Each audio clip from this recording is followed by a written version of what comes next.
Ok, bienvenue chez Ndiamaro Movie. Avant de commencer, ne manquez pas de vous abonner et d'activer la cloche de notification pour ne pas manquer nos prochaines vidéos. On va continuer aujourd'hui toujours avec la résistance des matériaux. Notre cours va porter sur la flexion plane simple. On va faire donc des travaux dirigés. On commence directement par l'exercice 1.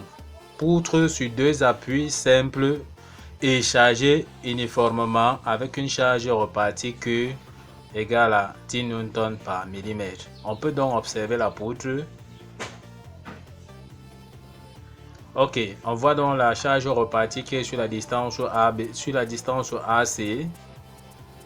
La force appliquée au point D, petit f. Et on voit deux appuis là en A et en B. Première question. Calculer les actions mécaniques au point A et B. Deuxième question. Déterminer les équations des efforts normaux Nx, de l'effort tranchant Ty et du moment fléchissant MFZ. Et enfin, on demande donc de représenter le diagramme de l'effort normal Nx, de l'effort tranchant Ty et du moment fléchissant MFZ. Passons directement à la résolution de l'exercice. D'accord. On demande donc à la première question de calculer les efforts en A et B. On peut donc observer la poutre. Ça veut dire que ici au point A, l'action mécanique, on aura l'action mécanique ici RA qui monte. Ici au point B,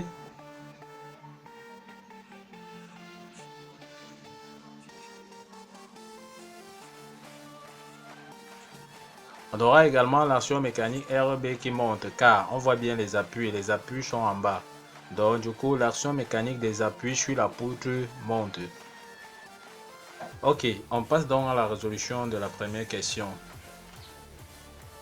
Principe fondamental de la statique, somme des forces extérieures égale au vecteur nul. On aura donc la force RA qui sera donc de composante 0 RA plus la force P qui sera de composante 0 moins P.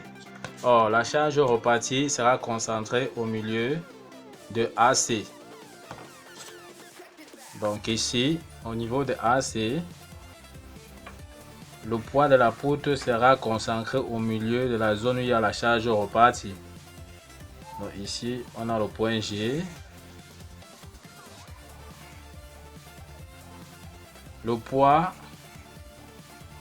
P, c'est-à-dire le poids de la partie où il y a la charge repartie, ça sera concentré au milieu de la zone AC. D'accord? Ça sera donc le composant 0 moins P parce que ça descend. On aura donc les composantes de F. F descend aussi également. Ça fait donc 0 moins F plus RB. RB sera donc des composantes 0 RB. Comme ça, comme l'effort monte. On peut donc additionner suivant l'axe des X et suivant l'axe des Y. D'accord? On aura donc deux équations. On passe donc à la somme des moments des forces extérieures par rapport au point A égale au vecteur nul. On peut calculer par rapport au point A ou bien comme on peut calculer par rapport au point B. Nous avons préféré calculer au point A, donc c'est juste un choix. On aura donc la somme moment de RA par rapport au point A plus le moment de P, la force P par rapport à A, plus le moment de F par rapport à A, plus le moment de RB par rapport à A égale au vecteur nul. On aura donc le moment de RA par rapport à A, ceci sera donc égal au vecteur nul. On reste donc avec moment de A par rapport à P. Ça sera quoi? AG. AG 10 0 P 0 moins P plus AD D point d'application de l'effort F A D on voit bien 30 0 vectoriel F plus AB B point d'application de RB AB. On regarde donc AB, ça fait donc 40 et les composantes de RB 0 RB. Ok, en développant ce produit vectoriel, on aboutit donc à l'équation 40 RB égale à 10P plus 30F. On n'a qu'à tirer RB. Et en application numérique, on trouve donc RB égale à 800 Newton. On peut donc passer à l'équation de la somme des forces extérieures égale au vecteur nul. D'accord. Ici, on tire donc RA. RA sera donc égal à P plus F moins RB. Or, on remplace donc chacun par sa valeur. P plus F moins 800. Il est à noter que la valeur de P est égale à Q multiplié par L. Q c'est la charge repartie et L c'est la longueur où il y a la charge repartie. Or la charge repartie, nous avons vu que c'est 10 multiplié par L. La longueur où il y a la charge repartie, c'est 20 mm. Donc en multipliant par 20, ça nous donne donc la valeur de P 200 Newton. D'accord? Et en faisant donc, en remplaçant P et F par leur valeur RB qu'on vient de trouver, ça nous donne RA égale donc à 400 Newton. Donc, ayant déjà trouvé donc les valeurs de RA et RB, on passe donc à la deuxième question. À la deuxième question, il s'agit de déterminer les équations des efforts normaux NX, de l'effort tranchant et du moment fléchissant MFZ. D'accord? On aura combien de zones de coupure ici? On aura affaire à 3 zones de coupure. La première zone de coupure sera dans la zone AC. Ensuite, on aura la deuxième zone qui sera la zone CD. Et enfin, on aura la dernière zone, la troisième zone qui sera la zone DB. Commençons donc par la zone AC. D'accord? C'est-à-dire que X sera compris entre 0 et 20. Donc, on va donc utiliser le tronçon de gauche. Ça veut dire que nous allons diviser la poutre à ce niveau-ci à une distance X. D'accord? Et on va représenter uniquement tout ce qui se trouve à gauche. On peut donc voir sur la feuille le résultat. Nous avons donc notre équation ici. Nous avons donc notre poutre ici telle que nous avons dessiné le côté gauche. On a vu qu'au point A, il y avait l'appui en A. D'accord? Et on constate bien que la zone AC, c'était la zone où il y a la charge repartie. Nous avons coupé à une distance X. Maintenant, le poids de la poutre sera matérialisé par P1. Donc, son centre de gravité ici sera, on va appeler ça G1. Le poids de la poutre P1 sera concentré au milieu de la zone où il y a la charge repartie. Donc, on trace la diagonale et on représente le poids de la partie où il y a la charge repartie. Sachant que si on veut trouver la valeur de P1, on n'a qu'à appliquer la formule QL. D'accord? Q étant 10. L étant combien? L étant X. Donc, on constate tout simplement que P1 sera égal à QX, la valeur de P1. Comme c'est concentré au milieu, on aura donc ici X sur 2 et X sur 2 ici. On va donc appliquer les équations. Mais avant, quelles sont les composantes de RG? On aura NX, TY, TZ. Les composantes de MG, c'est MT, moment de torsion, MFY, moment fléchissant suivant Y et MFZ. Donc ça sont donc les composants des RE et des MG. On passe donc à l'application du principe fondamental de la statique sur ce tronçon. On voit bien qu'on est dans la zone A, c'est X est compris entre 0 et 20. Somme des forces extérieures égale au vecteur nu. On aura donc RA sera de composante 0 RA plus P1 qui sera 0 moins 10X comme on a vu ici précédemment. D'accord. Plus RG dont ses composantes c'est NXTY. Comme on est en train de travailler dans le plan, il n'est pas nécessaire de mettre TZ.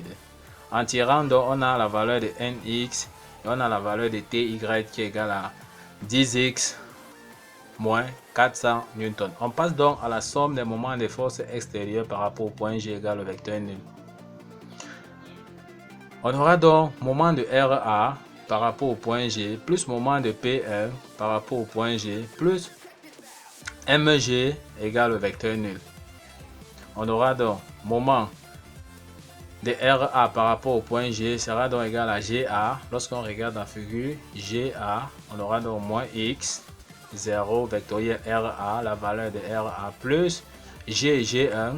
G1, le point d'application de P1. Quitter de G à G1.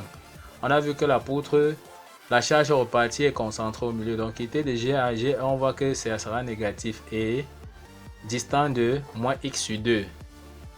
Vectoriel, donc P1 qui est 0 moins 10 plus MG égale à vecteur nul. En calculant donc le produit vectoriel, on trouve donc l'équation de MFZ qui est égale à moins 5x carré plus 4x plus 400x newton millimètre.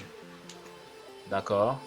On voit que là on a une équation du second degré et l'équation de TY est une équation du premier degré. On vérifie donc par la relation dérivée de MFZ sur d de x égale à moins TY. On doit vérifier si la relation est juste. On voit qu'en dérivant donc MFZ ici par x, on aura ici moins 10x plus 400. Lorsqu'on multiplie par le signe moins, on voit que ça nous donne bien moins.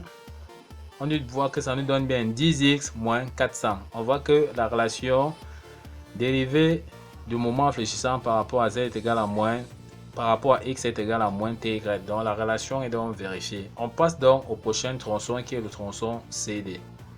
X sera donc compris entre 20 et 30.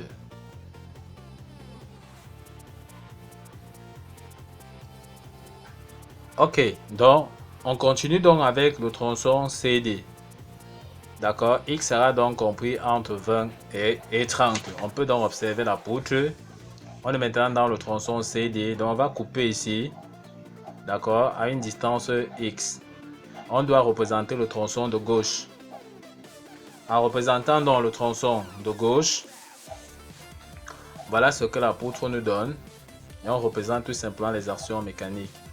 On aura donc RA ici, on aura le poids de la poutre qui descend là, et comme on a coupé ici, on aura RG, MG.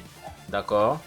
La distance qui tend du point A jusqu'au point C, c'est 20, et qui tend de A jusqu'au point G ici, on a vu qu'on coupe à une distance X. On pratique toujours le principe fondamental de la statique. Donc on va appliquer le principe fondamental de la statique pour trouver donc nos équations. Somme des forces extérieures égale au vecteur nul. On aura donc RA. On voit bien que RA 0, 400 plus P qui est 0 moins 200. D'accord, parce que la valeur de P cette fois-ci, on voit bien que la longueur et la charge repartie, c'est bien 20. D'accord, si on veut sa valeur, on n'a qu'à faire 20 fois 10, on trouve bien 200. Plus RG dans ses composants, c'est NXTY. En sommant suivant l'axe OX et suivant l'axe OY, on trouve donc NX égale à 0 et TY égale à moins 200 Newton. On passe donc à la somme des moments de force extérieure égale au vecteur nul.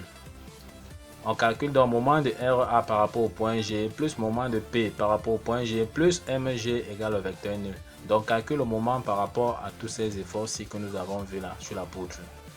D'accord. On aura donc GA, c'est-à-dire le moment de RA par rapport au point G. GA, on voit bien quitter de G jusqu'au point A, ça fait bien moins X vectoriel RA, les composantes de RA, 0 RA plus G, G1, sachant que P ici est appliqué en G1. La distance G, G1, on voit que quitter d'ici jusqu'à là, c'est X. Quitter d'ici à là, c'est 10. Donc, si on veut la distance G, G1, ça doit nous donner tout simplement X moins 10. D'accord? Et comme on quitte de G vers G1, ça part dans le sens négatif. Donc, on aura donc moins facteur de X moins 10, 0 vectoriel P. Voici donc la valeur de P plus MG égale au vecteur nul. On n'a qu'à développer. D'accord? En calculant donc ce produit vectoriel, on aboutit donc à la valeur de MFZ. La valeur de MFZ qui est tout simplement 200x plus 2000 Nm². D'accord, on passe donc au dernier tronçon, c'est-à-dire on passe donc au tronçon DB. Nous sommes dans le tronçon DB. On coupe ici, mais cette fois-ci, on ne va pas représenter le tronçon de droite, on va plutôt représenter, on ne va pas utiliser le tronçon de gauche, mais on va exploiter le tronçon de droite. Pourquoi? Parce qu'en utilisant le tronçon de gauche, on va encore calculer tous les moments par rapport à F, à P et à A. Or, en représentant le tronçon de droite, on aura uniquement RB à calculer. D'accord? Ok. La distance X ne change pas. On représente donc notre tronçon. Voici donc notre tronçon qu'on a représenté. Et on voit bien qu'on a représenté le tronçon de gauche. X quitte toujours du point A jusqu'au point G. La distance AB étant bien 40 mm. Tel qu'on a vu. Ça fait 20 plus 20, ça fait bien 40 mm. Maintenant, la différence c'est quoi? C'est que comme on est en train d'utiliser le tronçon de droite, on aura ici moins RG et on aura là moins MG. D'accord? Parce qu'on est en train d'utiliser le tronçon de droite. Je répète encore, lorsqu'on est en train d'utiliser le tronçon de droite, on doit toujours mettre ici moins RG et moins MG à ce niveau. Et appliquer le principe fondamental de la statique de la même façon. Ok, on aura donc somme des forces extérieures égale au vecteur nul. On aura donc 0. RB sera le composant 0, 800, puisqu'on a trouvé bien la valeur de RB 800. Moins RG, donc ses composants c'est NXTY. Et en développant, on trouve donc Nx égale à 0 et Ty égale à 800. On passe donc à la somme des moments des forces extérieures par rapport au point G égale au vecteur nul. On aura donc le moment de RB par rapport au point G. D'accord. Moins MG parce que c'est le tronçon de droite égale au vecteur nul. Maintenant, le moment de RB par rapport au point G, c'est quoi? C'est bien GB. Si on veut donc la distance GB. On n'a qu'à faire 40 moins X. Donc GB sera donc 40 moins X0 vectoriel RB moins MG. Et en développant, tout simplement, on trouve donc notre MFZ qui est moins 800X plus 32 000 Nm. On doit encore vérifier si la relation dérivée de MFZ sur dérivée de X est égale à moins TY. D'accord. On dérive donc MFZ ici. La dérivée de 32 000, la dérivée de moins 800X, ça fait moins 800. Lorsqu'on multiplie par le signe moins, on trouve bien la valeur de TY qui est 800. Donc la relation est donc vérifiée. On comprend donc que nous avons correctement calculé dans nos équations. D'accord. Une fois donc trouvé les équations, on va donc passer directement au tracé du diagramme. On demande donc de représenter le diagramme de NXTY et de MFZ. D'accord. Ok, on passe donc au tracé du diagramme de l'effort normal 1x, de l'effort tranchant TY et du moment fléchissant MFZ. Mais bien avant, on va donc passer d'abord par le tableau des valeurs. Voici les valeurs que nous avons eues, les équations que nous avons eues pour le premier tronçon. X variait donc de 0 à 20.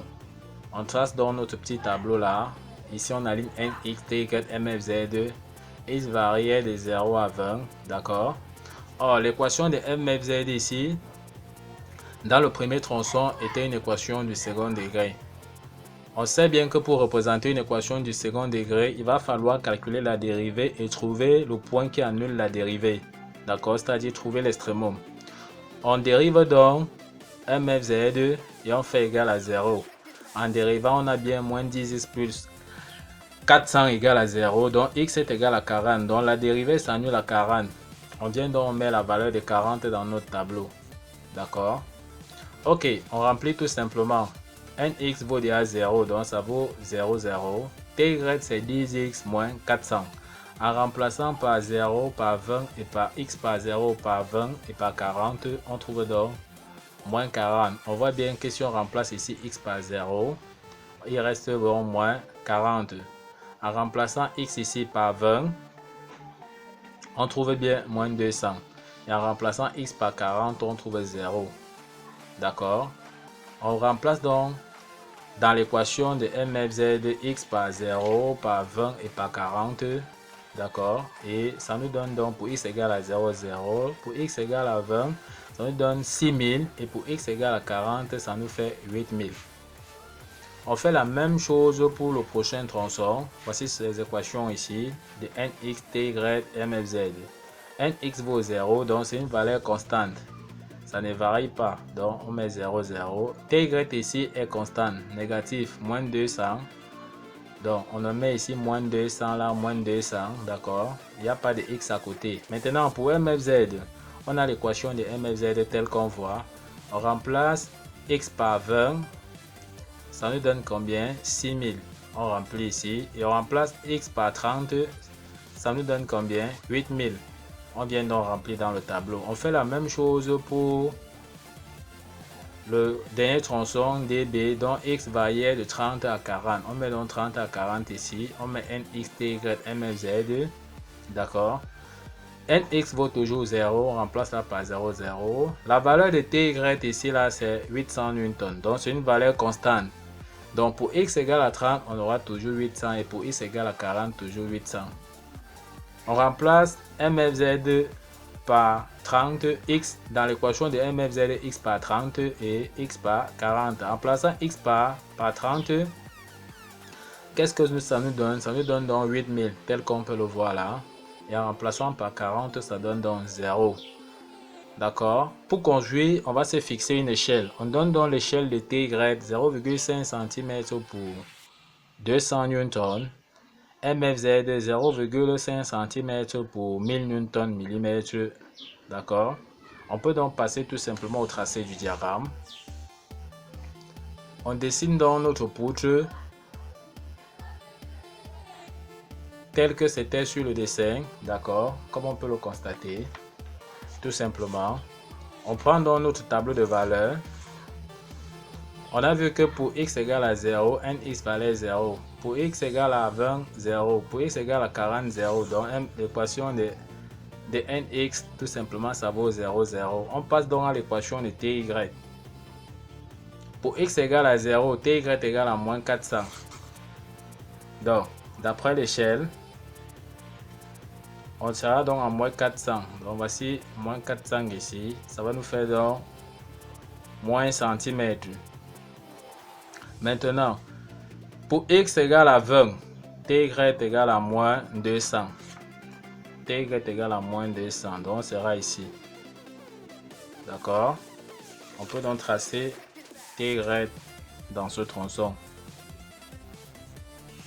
On n'a qu'à joindre les deux points. C'est en bas de la courbe. On met donc moins. Donc c'est en bas de OX. D'accord. De l'axe OX. Donc on met le signe moins et on achève. Tout simplement. D'accord. Maintenant, on est donc dans le deuxième tronçon. Pour x égale à 20 par valeur positive. Ty égale à combien? Moins 200. Donc ty égale à moins 200. On est là. D'accord. Pour x égale à 30. On est à combien? On est à moins 200. Donc on est ici. On peut donc tracer.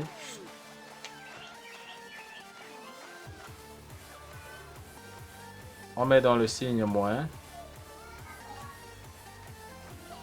Et on achève. D'accord, on est dans le dernier tronçon. Pour x égale à 30, par valeur positive, ty égale à 800. Ty égale à 800. D'après l'échelle, on sera donc ici à 2 cm. Pour x égale à 40, on est encore à 800. Donc pour x égale à 40, c'est-à-dire là, on sera encore à 800. Ça nous permet donc de tracer tout simplement. Cette fois-ci, c'est au-dessus de l'axe des OX. Donc on met plus et on hachure. Les hachures verticales. Voilà donc le diagramme de TY que nous avons donc tracé. On peut donc passer au diagramme de MFZ. D'accord. On prend donc notre tableau de valeurs. Pour x égale à 0, MFZ vaut 0. Ici. Pour x égale à 20, MFZ vaut 6000. Donc d'après l'échelle, 20 se trouve ici. On sera donc à 6000 là. D'accord. Pour x égale à 40, MFZ c'est 8000. Donc 40, on sera ici, là où il y avait l'extrémum, là où la dérivée s'annulait. Donc on peut représenter dans notre demi-tangente à ce niveau. La dérivée s'annulait à x égale à 40. Donc on est là. On peut donc tracer notre parabole, sachant que le sommet de la parabole commence ici. On passe là en interrompu. Mais nous sommes dans le tronçon, nous sommes bien dans le tronçon AC. On veut tracer la courbe dans le tronçon AC. Donc notre parabole va commencer ici dans le tronçon AC. D'accord? On va commencer ici pour arriver là. On trace donc notre parabole.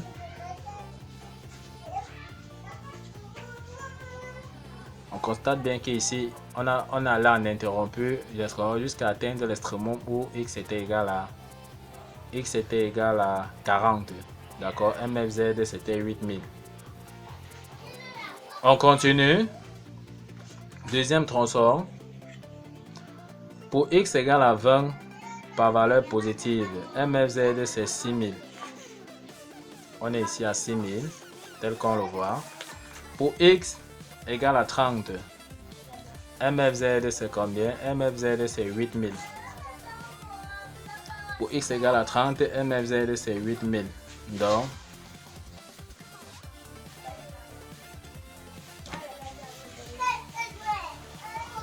« 8000 est bien ici. » D'accord. Donc,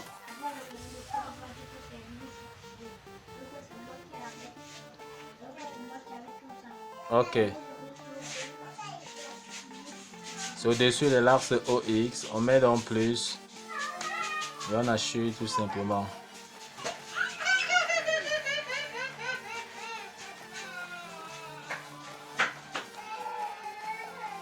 D'accord, on continue avec les hachures tout simplement.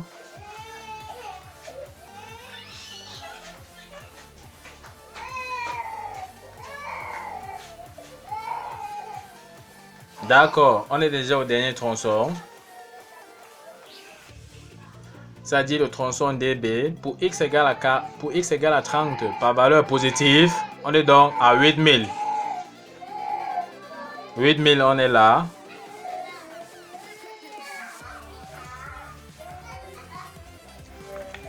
Et pour x égale à 40, MFZ donne combien? On a vu que MFZ donnait 0. D'accord. Donc, MFZ donnait 0. On peut donc joindre nos deux points, tout simplement.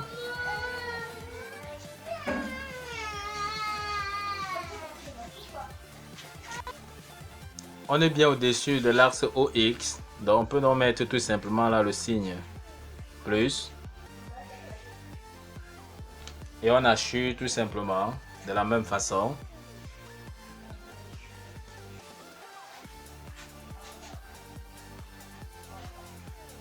Ok, on peut donc observer le résultat. Voilà donc notre diagramme que nous avons donc tracé. Le diagramme de NX, il n'y avait rien du tout, 0, 0. Le diagramme de TY et le diagramme de MFZ. D'accord, on peut donc observer le résultat. Ici, on a une parabole car on avait une charge repartie ici. D'accord. Donc, chaque fois qu'on aura une charge repartie sur un tronçon, on aura une parabole sur ce tronçon-là. Ok, nous sommes donc arrivés au terme de cette leçon. On vous laisse donc le soin de traiter l'exercice 2 tel que nous le présentons.